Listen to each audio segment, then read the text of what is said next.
Whoops. Okay. Welcome back, humor consumers, to the Life Happens, Laugh Anyway podcast. I'm comedian Tracy DeGraaf. And I'm Cathrine. And today we are talking about pet peeves. Uh-oh. We have them. We do. We wish we didn't, but we do. Well, I think it's just part of the human experience. Everybody has something. Yeah, that's true. Yeah. But still, don't you wish you didn't have them? I wish other people didn't do the things that I'm annoyed by. Yes. If we're being real. Yeah. Today's podcast is sponsored by Muffin and Pooh. Yay, Who's Muffin that? and Pooh. Who's that, Cathrine? Kenny and Ron. Our hubbies. Right. Yeah. Soon we're Okay. gonna have other sponsors. Right. Yeah. Yes. Very soon. So stay tuned, Soon listeners and very soon. and fans Mm-hmm. and all that. All right. Well, this is episode number 32. I'm so excited. I know we're cranking them out. Yeah. And the takeaways that we have for today's podcast. Number 1, we're going to talk about how to cope and let it go. Mm-hmm. Number 2, I mean, how to cope and let it go in terms of pet peeves, Right. because that's the topic. Exactly. Not everything. You can't just, we can't fix it all. Rome wasn't built in a day, as they say. Number 2, we're going to learn how to change ourselves instead of the other person. Right, because we can't change them. Correct.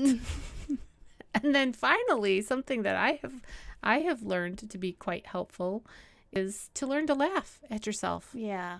and laugh Yes. at the situation. Yeah, it's going to be exciting Yeah, and funny. for sure. Mm-hmm. All right. So where do you want to start? Well, we're also going to name our pet Ooh, peeves. is that where we're starting? Yes. Okay, you go first. Oh, okay. If you forget one, I'll tell you. Oh, thank you. You're welcome. Go ahead. I want to say what you said at the beginning of this. Okay, what was it? Tracy said, I don't really have that many Oh. pet peeves. And I was like, well, good for you. I've got a ton of them. True, but and I then edited down. yeah, but then the two of us came up with Oh, yeah. I reminded you Of of some the of ones. mine. Yeah. Yeah, Cathrine and I are best friends if you're just listening for the first time. Okay, go Okay. ahead. What are your pet peeves, All right. bestie? So I think these are in order in which, at least in the beginning, anyway, So they're that in are the order of annoyance? yeah, So this one is your top annoying? I think so. Okay, what is it?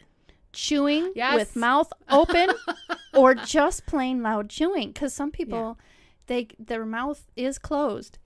Who would that be, Cathrine? I'm not saying. Okay. Okay. Is that person a sponsor of the show? Just saying. Go ahead. Okay. And I want to be like, is there a party going on in there with the door shut, because the mouth is closed? I see that. Yeah. But there's it's just Okay. loud chewing. I think- what's happening?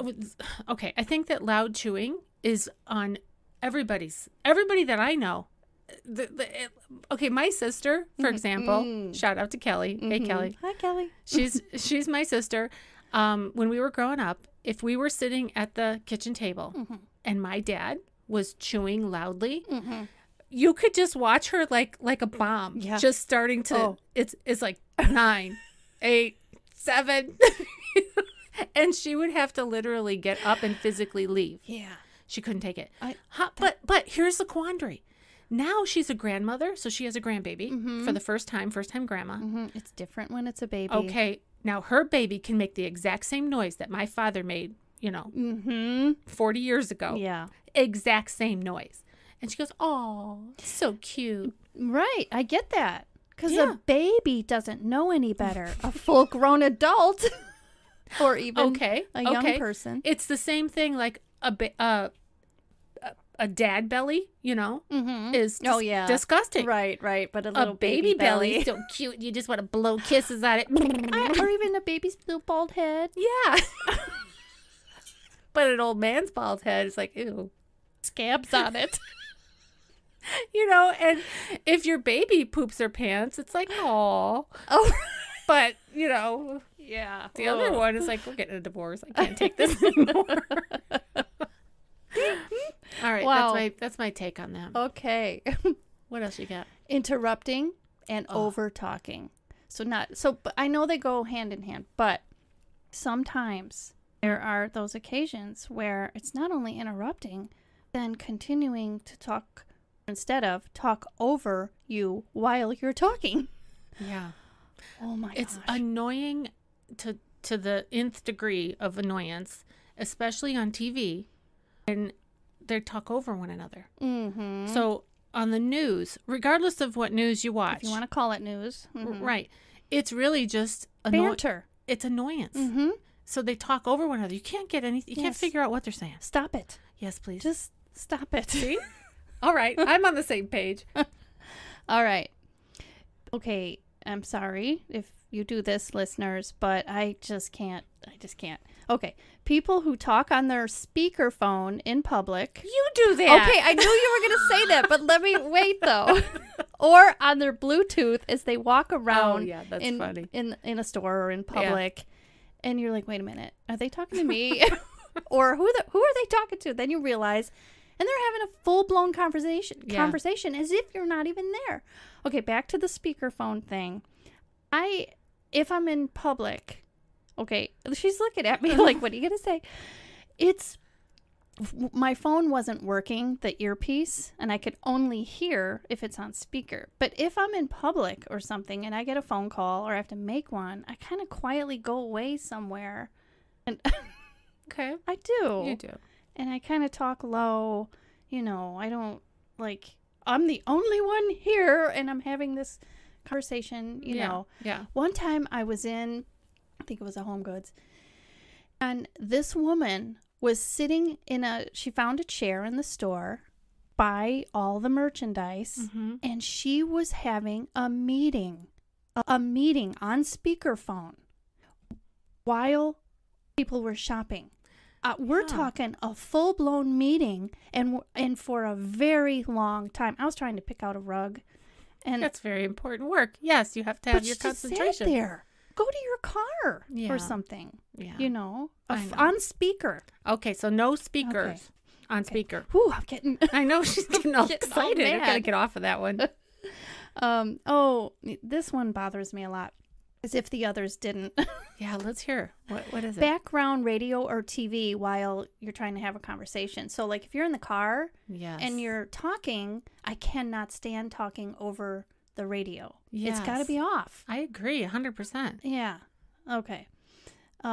This one, not too bad. This is just within my home. Overflowing garbage and no one taking it out. Oh, yeah. gosh, that's a pet peeve. It'll be okay. Yeah. Smudges on my glasses. And when I Yes. wipe them, and I do, it's a clean cloth or the spray, and they're still there when I Yeah. put I know. it drives It's like me monkeys climbing on your crazy. head. Yeah. Okay. Someone younger than me, or maybe like my equal, that calls me sweetheart or honey or sweetie. Or hun. Yeah. Moms who talk to or discipline their children super loud in public so that you purposely hear everything they're saying. I Yeah. feel like they're doing that. Maybe that's how. You know what bugs me about moms talking to their kids in public? When this happened, I don't know if you noticed it because it may not be a pet peeve of yours, but we were at the local coffee shop not too long ago. And this mom comes in with an infant. And she's talking to the infant as if the baby's going to respond. And I'm going, oh, I get it that you want them to learn our language. They're going to get it. Uh-huh. But she's not going to respond with what kind of coffee No, she right. likes. I know. I feel like when they do it real loud, it's for like Yeah. attention. So I don't know if they want you to say, "Oh, your child's so cute." I don't know what it, or want you to chime in with them, like, "Oh, can't they be a nuisance?" I don't know. Whatever. All right, what's This your next one? one, not so bad. I might leave that for you because I don't know if you put this one. Let's just put it. What is it? Say it. Backhanded compliments. Oh, I didn't put that one down, but Oh. yes, that is very annoying. It just yeah, It because is it's not very really annoying. a compliment. No, Yeah, people would when say it- that to me all the time with my hair. they did, right? Yeah. Well, how would they word it? They would say, "Well, it looks good on you, but it wouldn't look good on me." Like, Exactly. Yeah. oh, you're so brave. Yeah, You're so brave to be out in public looking like that. That's really brave. Yeah. Like, you're so brave. I know. Yeah. Or, like, oh, your yard looks pretty now. Because I don't know how you stood it, like, Yeah. looking at it like that for so long. Yeah. And the rest of us. Yeah. That's Okay. Backhanded compliments. Mm-hmm. Fun. Okay. I would probably put this way up on the high list. This is my last one. Okay. But I think it's pretty high up there, too. People who are more interested in what others around them are saying or doing instead of engaging in the conversation that you're already having with them. Oh. Especially if the person has asked you a question and then you're answering it and they're like, hey, Mike, did you see the tree over there? I mean, it's like, what? That happens a lot, like at church, you know, yeah. or at like a conference.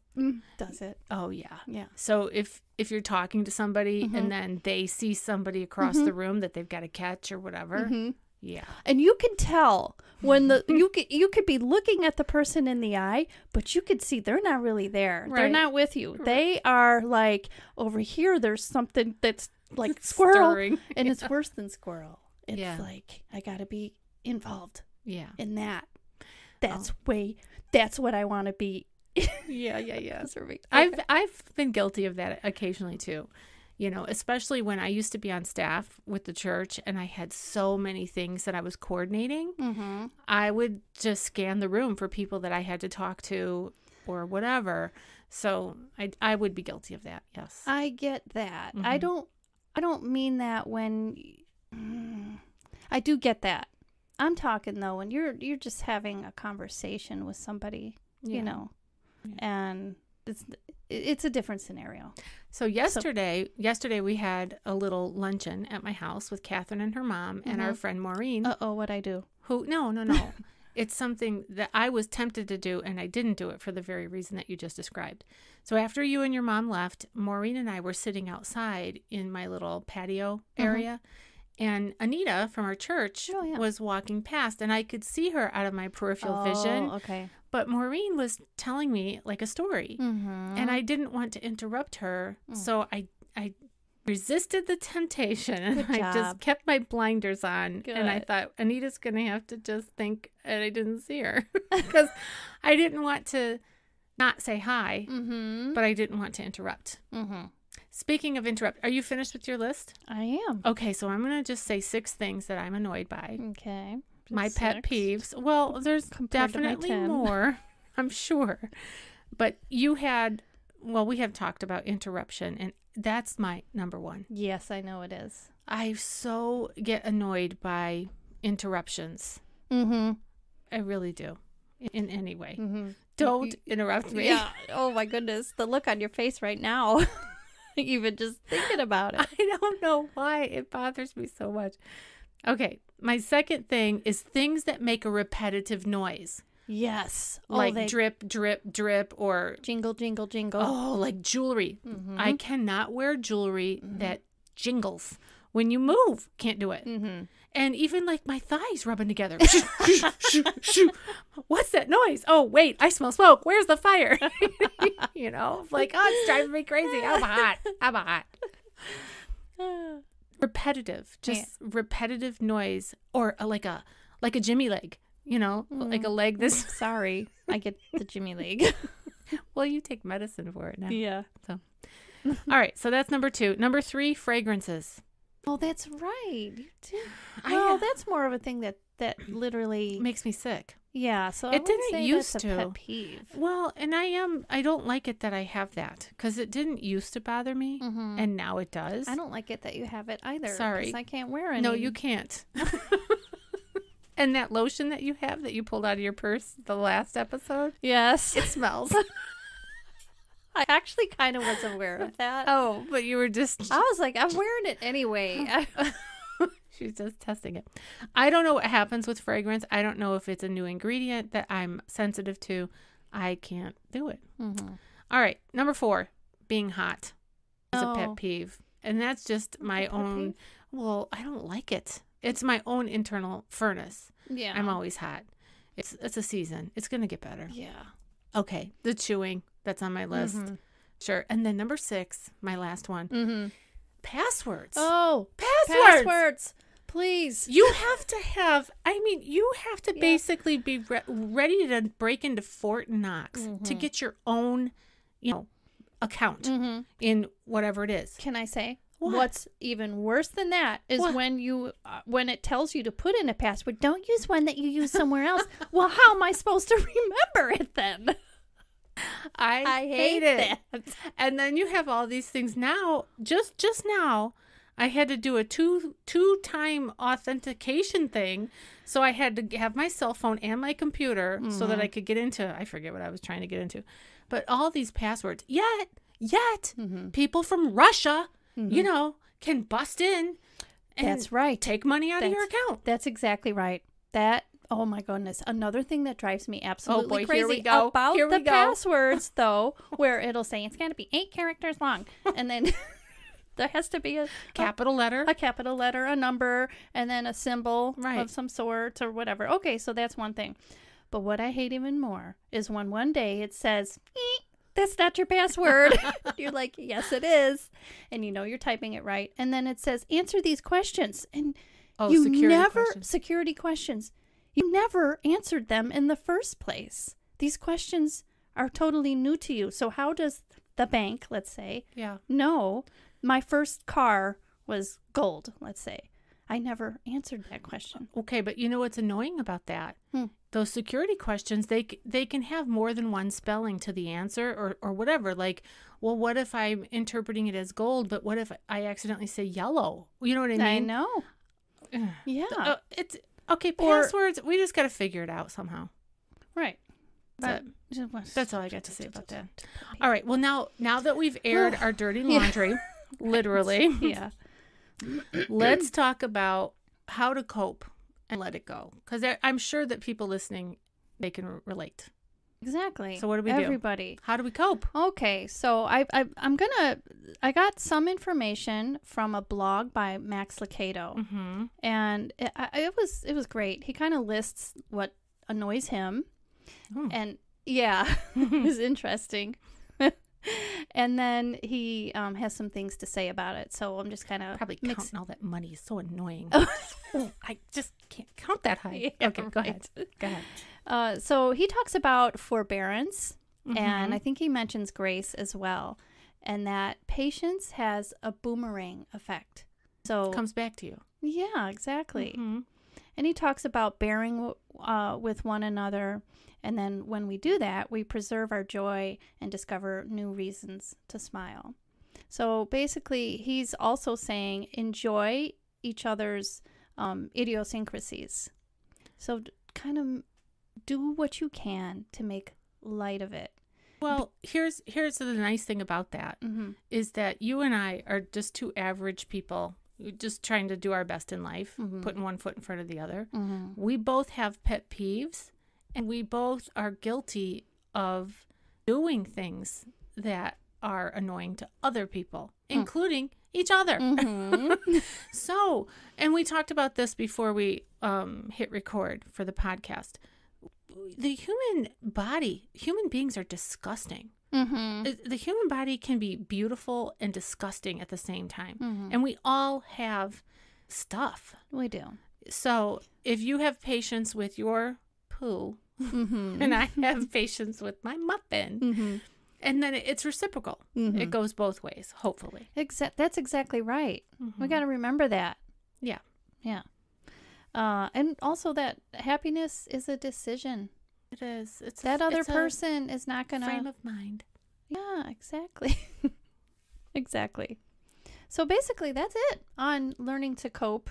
And just let it go. Okay, I'm going to share one quick thing before we go on to point 2. When we walked in here to the pod lab, the pod lab is in my closet. It's a large walk-in closet.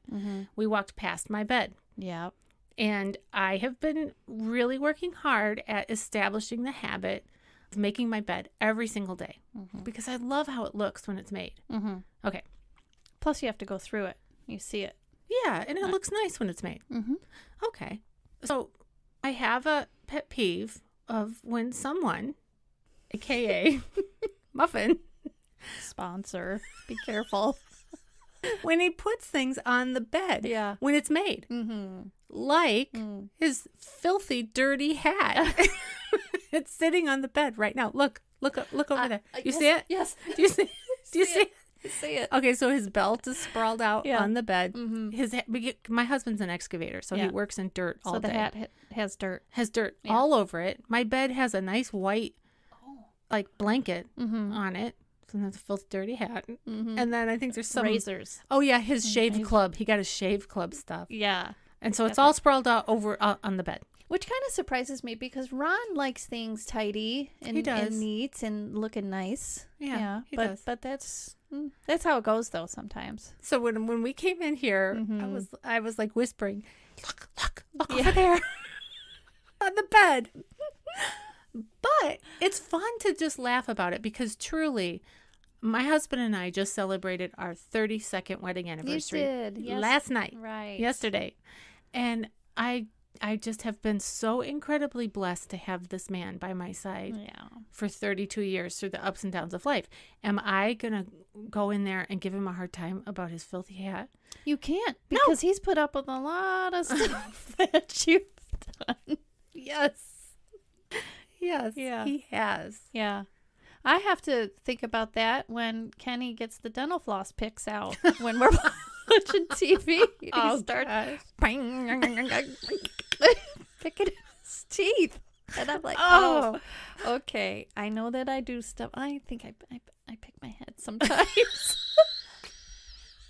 And I'm like this. So like it's not attractive at all. See, the human. That's what humans are so gross. You have to stop and do that. You have to think about that as he's, like I said, picking his teeth. I gotta remember. Oh sorry. I'm sorry, but it's so funny. Okay. All right. Okay. Whew, thank you. Let's move on. Gosh. So how do we change, Cathrine? How do we change? Give us Well, hope. yeah, we have to learn to change ourselves instead of trying to make the offender change, right? Right. Okay.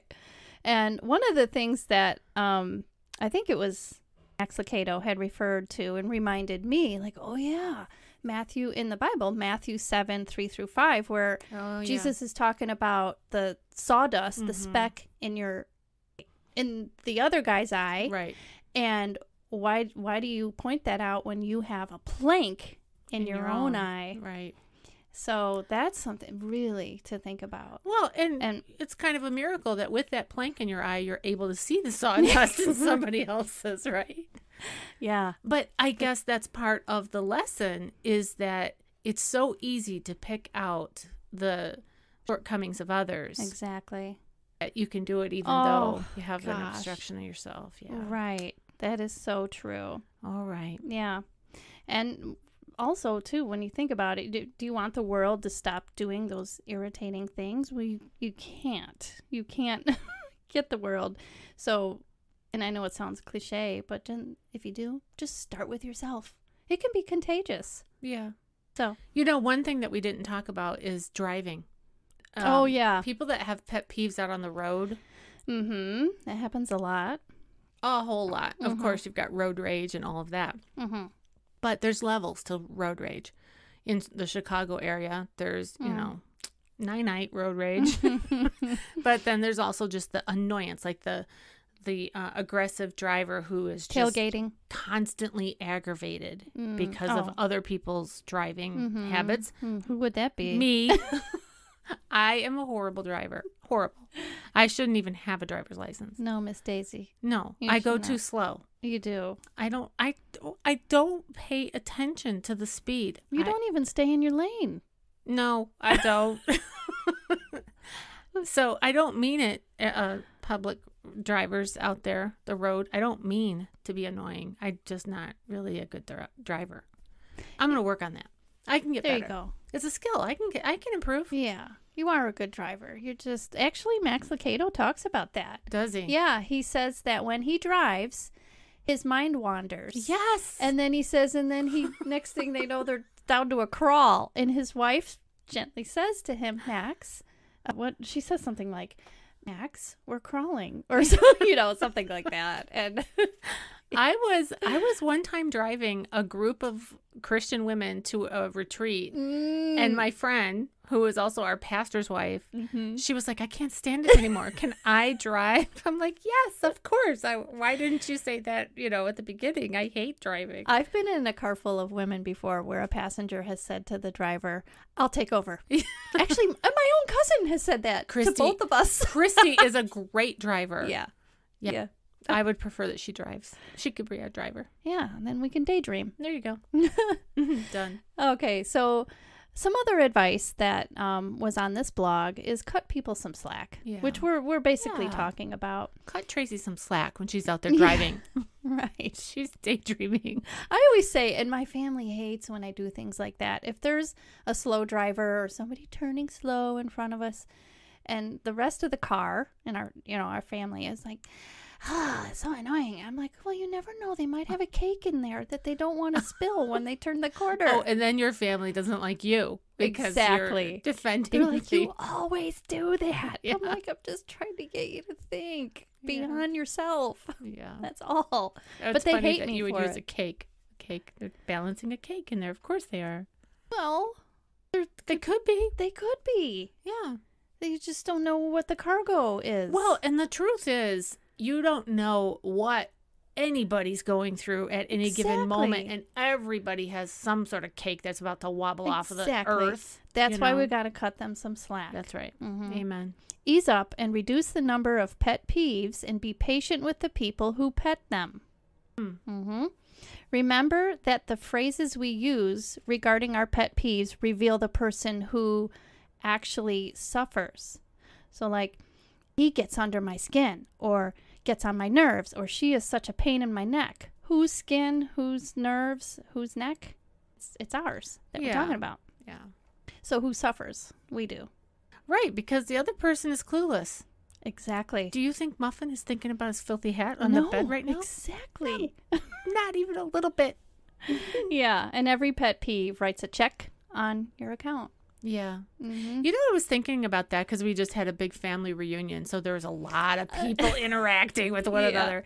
And one of my thoughts about human relationships is that it's almost like a bank account.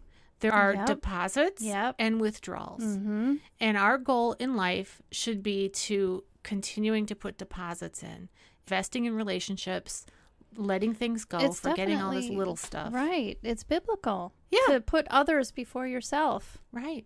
Above yourself. Yeah. Philippians says that your attitude should be the same as Christ Jesus. Yeah. Think about his attitude. Right. And it goes on to say that he was actually God and he didn't even give it a thought. Right. It wasn't even an idea. He wasn't like, I'm God. Right. Right. You shall kiss my feet. No. He took said, the opposite. I will wash your. Yeah. Amen to that. Preach it, girl. We're going to church now. Let's go. Right. Oh, my goodness. What else you got? Well, and also Max Lucado, he talks about the ping pong balls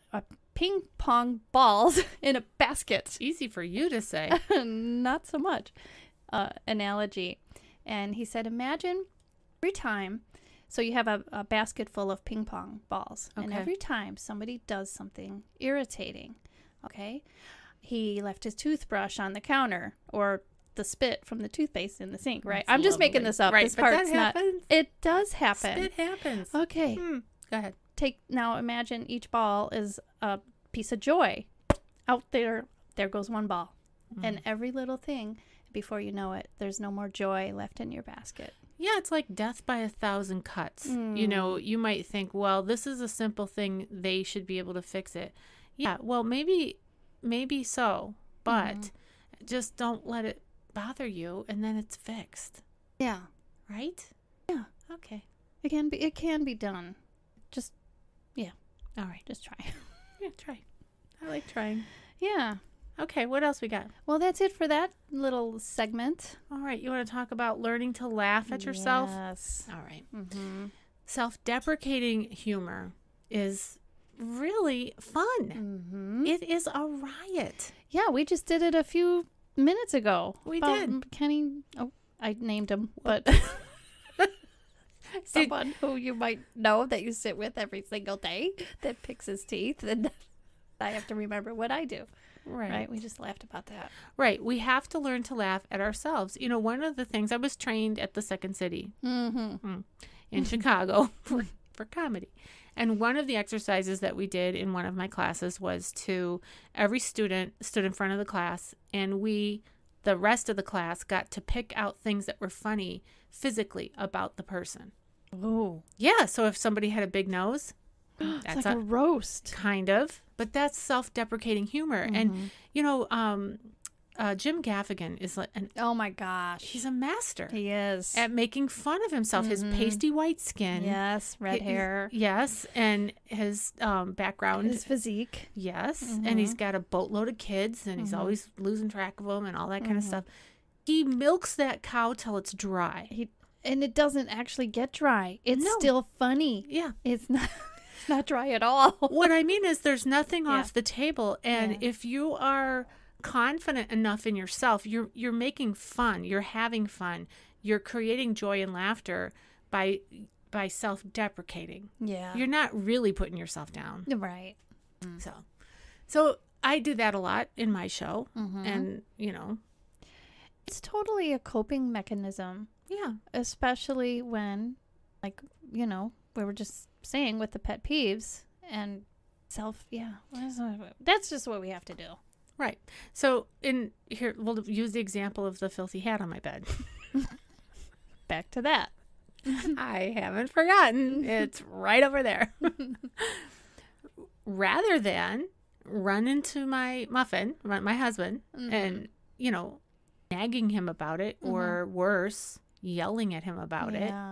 Or even just telling him. I mean, I could tell him, I could say, maybe he'll listen to this episode. I doubt it. Anyway, I could just say, you know, I'm working hard. And he sees that I'm working hard at trying to have good habits and maintain, you know, an organized home and stuff like that. And it doesn't come easily for me. It's something that I've had to work at and strive for. So I make my little list, and I like to make my little check. I could explain to him, I'm working hard at this. And when you put your filthy hat on my white, beautiful bed, it ticks me off. Okay. So you haven't mentioned this to him? No, so I have not. The poor man has no idea. Right. Oh, Tracy. Okay. But here's my point. It doesn't, if I really think about it, it doesn't bother me that much. It really doesn't. And so I could mention it to him, or I could just let it go. I have the choice. I get to make the choice. And it's fine for me to do either or just, you know, nothing. Yeah, I get that. But I, for me, I would say, if it really is bothering me or it builds up, I would say, hey, can you just find a different place to put your filthy hat? Like, right. I think that's okay. Yeah, I do too. Yeah. I do too. I totally think that communication is very important for maintaining a long-term and a healthy relationship. And some things you have to just pick your battles. Absolutely. So that is not a battle that, you know, I mean, I could mention it to Ron, but if it I could also say, you know, if that's the only place that you have to put it. See, that's the difference. That's fine. where you don't. No. Well, I think that he would laugh with me. As I was, you know, okay. If he, that's the sarcasm. That's not the only place that he has for his filthy hat. I have a designated. I guess this is bothering me more than I know. I was gonna say that. But, okay. I'm gonna talk to him about it. Yeah. I have a little spot over in the hallway for his hat. Ron will agree. Yeah. Ron will be like, yeah. Okay. Stay tuned for more marriage counseling for Tracy and Ron. Yeah. Well, 32 years. At least we made it that far. We'll see. Yeah. How it goes with the hat thing. I just thought of another pet peeve, actually. What? I have asked the family many times, please, when you come in, don't put your backpacks and your purses and your keys on the kitchen table. Just hang them up. Hang your keys up. Hang your bags up. Whatever. And on there, it's just plopped on there. Yeah. Sometimes I just quietly move it myself. Yeah. You know, and then. And, you know, I feel like I want to encourage myself and you and anyone listening that we all go through these struggles. Mm-hmm. It's everyday life. Mm-hmm. So don't give up on communication. Mm-hmm. Don't give up on your loved one. Mm-hmm. Fall more in love with your loved one. Yeah. You know, I mean, I honestly could just look at my husband's hat and cry and just think about all the things that he's done for me, all the things that he's done for our kids. Do you know, I was just saying this to our son Caleb the other day. We come home from our family reunion, you know, we're exhausted because we've had a weekend with everybody, and I was planning it, so I was, and Caleb's car wouldn't start. So Ron he was exhausted, and he had to get his head underneath the car, try to figure out what's wrong with the battery, get the jumper cables out. You know what I mean? Yeah, I totally do. And I said to Caleb, I go, you know, your dad and I didn't realize that having 5 kids would also mean him maintaining 5 cars for 20 years. Yeah. Oh, every time you turn around. Yeah, that's so true. Ron is always... He's always working on one of the boys' cars. Yeah. So I say that just to give perspective. Let's all just have perspective. That's always the case. Yes, it is. Let's have love for each other and grace and kindness. Okay, How many times have we said that on podcasts about perspective? Yeah. A lot. Yeah. We All should right. be like 2 little angels, but we're not. I'm just saying. We're totally not. No, because it's not possible on this side. Boo. You know, we're works in progress, but we are loved. We're fully known and fully loved. That is a special place to be, because Jesus fully knows everything that's rotten, Every the good, the cruddy bad, and the thing. evil. Yes, he knows everything. Yet he says, I love you.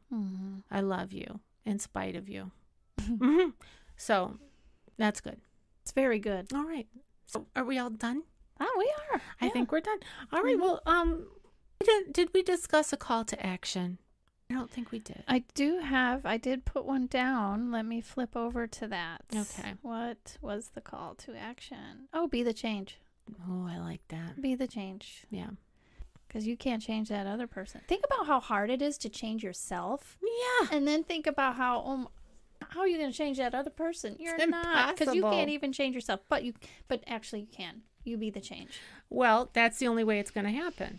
Yes. And if you need some support on change, we did an excellent podcast early on Who Moved My Cheese. Yeah, that's right. So listen to that one, because that's a great one. I really liked that episode. Yeah. All right. So we have scripture, as we share every time at the end of our podcast. We share a little scripture for encouragement. And today is from Ephesians chapter 4, verse 2.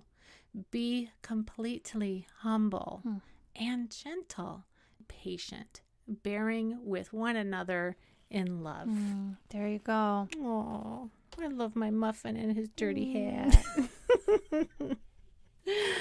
Yeah, because that symbolizes he works. Yes, for that you. Dirty hat puts a roof over our head. That's right. Food on the table. Oh my goodness. Talk about perspective. I know. Yeah. I love you, Ron. I hope he does listen someday. He does. Yeah, he does. I catch him every once in a while listening. Yeah. All right, our next episode is on etiquette. Etiquette. What was that crazy lady's name who did the etiquette books? Emily Post. Oh. She was English, I think. Oh, well, I don't need to read a book for etiquette. Oh. Just Here we go. All right. Well, you've been listening to the Life Happens, Laugh Anyway podcast. I'm still comedian Tracy DeGraaf. I'm still Cathrine. We'll see you next time. Goodbye.